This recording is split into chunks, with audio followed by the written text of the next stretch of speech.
হয়নি, দিদিমণি আমাকে ব্যাঙ্গাচ্ছে।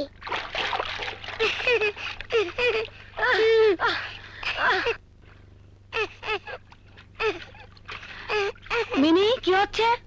বারে তুমি তো আমাকে হাত ধুতে বললে। দোষে হয়েছে, এক রত্তি মেয়ে, ভয় জোর বলতে কিচ্ছু নেই, আমাকে জল ছিটে ভিজে দিল গো মা। তুমিও বাপু একটুতেই চিৎকার করতে থাকো। লেগেছে একটু জল, তাতে হয়েছেটা কি? যাও তোমার বাবার কাছে যাও। না, আমি তোমার সাথে গল্প করব।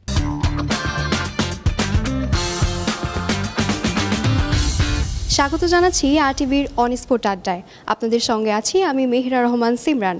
আমার সঙ্গে রয়েছেন প্রার্থনা ফারদিন দিঘি। আজ মা দিবস, কথা হবে মা দিবস নিয়েই। দিঘি, কেমন আছেন? আলহামদুলিল্লাহ ভালো, আপনি কেমন আছেন? ভালো আছি। যেহেতু আজ মা দিবস, মাকে নিয়ে কোনো স্মৃতির কথা মনে পড়ছে কিনা? মা দিবস কেন, আমার মনে হয় প্রতিনিয়তই আমাদের জন্য মা দিবস, এবং প্রতিনিয়তই আমরা মাকে খুব ভালোবাসি, প্রতিদিনই ভালোবাসি, সাথে থাকলেও বাসি, না থাকলেও বাসি। সো ওইটা আমার মনে হয় আমার জন্য তো প্রতিদিনই মা দিবস। খুব ছোটবেলায় এমন হয়েছে যে স্কুলে যাওয়ার সময় খুব দুষ্টামি করেছেন, মা খুব বকা দিয়েছে? মানে এটা আমার দুর্ভাগ্য যে আমি ওই সময়টা খুব বেশি তাকে পাইনি।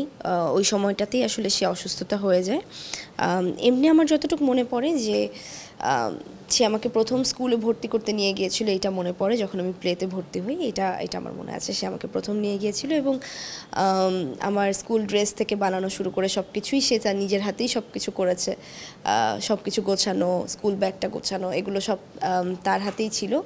এবং তারপরে সে খুব ট্রাই করতো মেনটেন করার এই জিনিসটা, যেহেতু আমি তখন প্রতিনিয়তই কাজ করতাম এবং আমাদের সেটে সকালবেলায় কল টাইম থাকতো, কিন্তু সে সবাইকেই বলে নিত যে আসলে আমার মেয়ে স্কুলে যাবে, স্কুল থেকে এসে তারপর আমি টাইম দিতে পারবো। এই জিনিসটা সে খুব মেনটেন করেছে, যার জন্য যেটা হয়েছে এখনও পর্যন্ত যদি আমার ক্লাস থাকে, দেখা যায় ভার্সিটিতে, এখনও কিন্তু আমি এই প্র্যাকটিসটা রাখি সব সময়। আমি কিন্তু সেটে ফোন করে বলি যে আমাকে এই দিনটা, এই টাইমটুকু কনসিডার করতে হবে।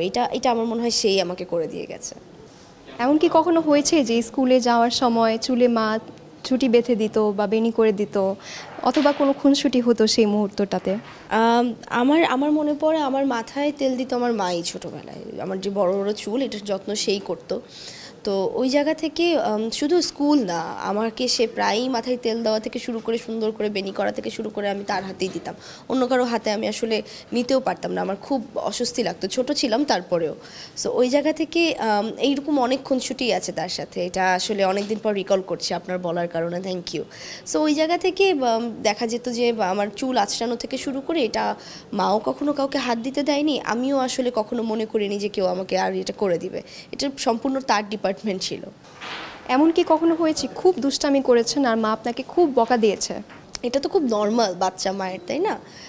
তো হ্যাঁ, অবশ্যই হয়েছে। আমি কোনো ভুল করলে সে আমাকে শুধরেছে, ওই মোমেন্টেই হয়তো বা বলেছে যে এটা করা যাবে না, বকা দিয়েছে, মার দিয়েছে। মার খেয়েছি সবচেয়ে বেশি শুটিংয়ের কারণে, কাঁদতে না পারলে মার খেয়েছি, কাঁদতে হবে, যেহেতু ছোট মানুষ, চোখে গ্লিসারিন দেওয়া যাবে না। সো কী করে ন্যাচারালি কী করা যায়, তখন সে আমাকে দেখা যেত একটা দুটা থাপ্পড় বসিয়ে দিচ্ছে, আমি কেঁদে দিচ্ছি, ওইটাই ওই সময় শট নিয়ে নেওয়া হচ্ছে। সো এইরকম অনেক স্মৃতি আছে তার সাথে। শুটিংয়ের সময় কোনো ঘটনা মনে আছে এই সিনেমাটায় মায়ের সঙ্গে? না, আমার এই সাহসটাই ছিল না যে আমি আমার মার সামনে বসা এবং বলবো যে আমি এটা করতে চাই না, এই সাহসটাই আমার ছিল না। আমি তার চোখের দিকে তাকালেই ওইখানেই শেষ, আমি না করব, এটা হবে না। মানে সে আমাকে এভাবেই রেডি করেছিল যে শুটিংয়ের টাইমে শুটিং করতে হবে, এটা তুমি তোমার মর্জি মতো কিছু হবে না, মন মতো কিছু হবে না, এখানে অনেকগুলো মানুষ তোমার জন্য ওয়েট করছে। সো ওই জায়গা থেকে সে আমাকে এই শিক্ষাটা দিয়েছিল, এবং I am thankful to her এই জন্য যে ওই প্র্যাকটিসটা ওই সময় না থাকলে এখন কিন্তু কখনোই হতো না, এখনও হেলাফেলাটা থেকে যেত। আমি যতটুকু পরিমাণ সিরিয়াস আমার কাজ নিয়ে, আমার মনে হয় আমার মার কারণেই। খুব অল্প বয়সে মাকে হারিয়েছেন, এমনকি কখনো হয় যে খুব কষ্ট পেয়েছেন? প্রতিনিয়তই করি, শূন্যতা তো কখনো যায় না। এটা আসলে আমরা প্রতিনিয়ত চেষ্টা করি ভালো থাকার, প্রতিনিয়ত চেষ্টা করি পূর্ণতা পাওয়ার, কিন্তু যায় না এটা কখনোই হয় না। এবং আমাদের ফ্যামিলি মেম্বার্সরা সবসময় এই দিক থেকে সাপোর্ট দেয়। আমি বলবো আমার বাবা খুব সাপোর্ট দিয়েছে, সবসময়ই কিন্তু সে সাথে থেকেছে, কিন্তু মায়ের জায়গাটা খুব ডিফারেন্ট, এবং আমি মনে করি যেহেতু তার জায়গাটা ডিফারেন্ট, আমি তো তাকে মিস করবই যতই যাই হোক। তো প্রতিনিয়ত আসলে মিস করি কিংবা অনুভব করি, কিন্তু যেহেতু সামলে নিতে হয়, সো সামলে নেই আবার। জীবনে যখন খুব কঠিন মুহূর্ত আসে, একদম উপরে আপনার ঝড় এসে যাচ্ছে, কোনোভাবে সেটাকে ম্যানেজ করতে পারছেন না, তখন এমন কি কখনো হয়েছে যে খালি ঘরে যেই কান্না করছেন আর মাকে খুব মনে পড়ছে? হ্যাঁ, অনেকবার এটা আমি বলবো যে ছোটোবেলার থেকে হয়েই আসছে, এবং এটা আমার এভরিডে একটা থিং, মানে এটা খুব নর্মাল থিং আমার জন্য, যে যখন খুব খারাপ লাগে তখন তো এরকম হয়, এটা খুব নর্মাল। বাট আই বিলিভ যে এটার পরে আসলে হয়তো বা উপর থেকে কল আসে মার, তারপর আমি শান্ত হয়ে যাই, তারপর আমি একটা সলিউশন পেয়ে যাই আচমকাভাবে, এটা আসলে মনে হয় তখন মায়েরই কল। মাকে যদি মা দিবসের সামনে পেতেন তাকে কি বলতেন? আমার মনে হয় যেই বয়সটাতে আমি ওনাকে হারিয়েছি, আমি ওনাকে বোঝাতেই পারিনি আমি ওনাকে কত ভালোবাসি। এখন হয়তো বা এটা ফিল করাতাম, বলার থেকে বেশি ফিল করাতাম যে আমি ওনাকে কতটা ভালোবাসি। আপনাকে একটা ভিডিও দেখাতে চাই। মিনি দিদিমণি আমাকে ব্যাঙ্গাচ্ছে।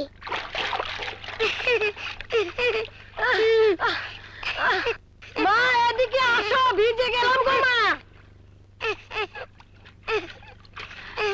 মিনি কি হচ্ছে? বারে তুমি তো আমাকে হাত ধুতে বললে।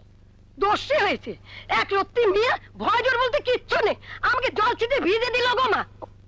তুমিও বাপু একটুতেই চিৎকার করতে থাকো, লেগেছে একটু জল, তাতে হয়েছেটা কি? যাও তোমার বাবার কাছে যাও। না, আমি তোমার সাথে গল্প করব। না, আমার হাতে অনেক কাজ, তুমি তোমার বাবার সাথে গল্প করো, যাও। হঠাৎ করে এই ক্লিপটা অনেক বেশি ভাইরাল হচ্ছে, যখন আপনার সামনে আসে তখন আপনার কেমন লাগে? আমি তো অনেকবার দেখেছি এই সিনেমাটা, এবং আমার মানে ওয়ান অফ দ্য ফেভারিট সিনেমার মধ্যে একটা, আমার প্রথম সিনেমা, আমার মা বাবার সাথে প্রথম সিনেমা, আমার জাতীয় চলচ্চিত্র পুরস্কার পাওয়া প্রথম সিনেমা। সো এই সিনেমাটা তো অনেক স্পেশাল আমার জন্য। কাজী হায়াৎ আঙ্কেলের সাথে আমার প্রথম সিনেমা, রবীন্দ্রনাথ ঠাকুরের গল্প এবং অনেক অসংখ্য বিশ্লেষণ এই সিনেমাটার মধ্যে, মান্না আঙ্কেলের সাথে প্রথম সিনেমা। সো ওই জায়গা থেকে এত স্পেশাল একটা কাজ আমি তো খুব দেখেছি, কিন্তু মজা লাগে যে এখন মানুষ এটা নতুন করে উপলব্ধি করছে, এবং এখন নতুন করে মানুষ পছন্দ করছে, এবং ছোট দিঘি থেকে বড় হয়ে যাওয়া, সমসাময়িক সময় আবার সিনেমা আসা, তারপরেও এই ক্লিপটার উপর, কাবুলিওয়ালার উপর এত ভালোবাসা, এটা আসলেই মুগ্ধ করে। আপনার কাবুলিওয়ালা সিনেমাটাতে মার সঙ্গে কোনো স্মৃতির কথা মনে পড়ছে কিনা? না, ওভাবে তো আসলে মনে নেই, বাট এরকমই ছিল খুনসুটিগুলো সবসময়, আমি বাসায় যা করতাম শুটিংয়েও তাই করতাম তার সাথে। সবশেষ দর্শকের উদ্দেশ্যে কিছু বলতে চান কিনা? দর্শকদের উদ্দেশ্যে বলতে চাই, আপনারা সবসময় ভালোবাসা দিয়েছেন, এখনও ভালোবাসা দিয়ে যাচ্ছেন, থ্যাংক ইউ সো মাচ। সম্প্রতি আমার সিনেমা গিয়েছে জঙ্গলি, ওটাতে অসম্ভব ভালোবাসা দিয়েছেন, অসংখ্য ভালোবাসা পেয়েছি আপনাদের থেকে, আমি অনেক কৃতজ্ঞ। এরকম ভালো সিনেমা আপনাদের অনেক উপহার দিতে চাই। আর আজকে মা দিবস নিয়ে বলতে চাই যে প্রত্যেকটা মাকে মা দিবসের শুভেচ্ছা। প্রত্যেকটা সন্তানের কাছে অনুরোধ তাদের মাদের খুব সবসময় ভালো রাখা, ভালো ফিল করা, এবং বারবার ফিল করানো যে আমি মাকে ভালোবাসি। আর শুধু মা না, বাবা দিবসেও বাবাকে ফিল করানো, কিংবা আমার মনে হয় প্রতিদিনটাই মা দিবস বাবা দিবস বানিয়ে ফেলা, আমার কাছে এটা মনে হয়। এবং সবসময় তাদের পাশে থাকা, তাদের হেল্প করা, এটা আমাদের সন্তান হিসাবে কর্তব্য, করণীয়। এবং প্রত্যেকটা মায়ের জন্য অনেক ভালোবাসা। Thank you.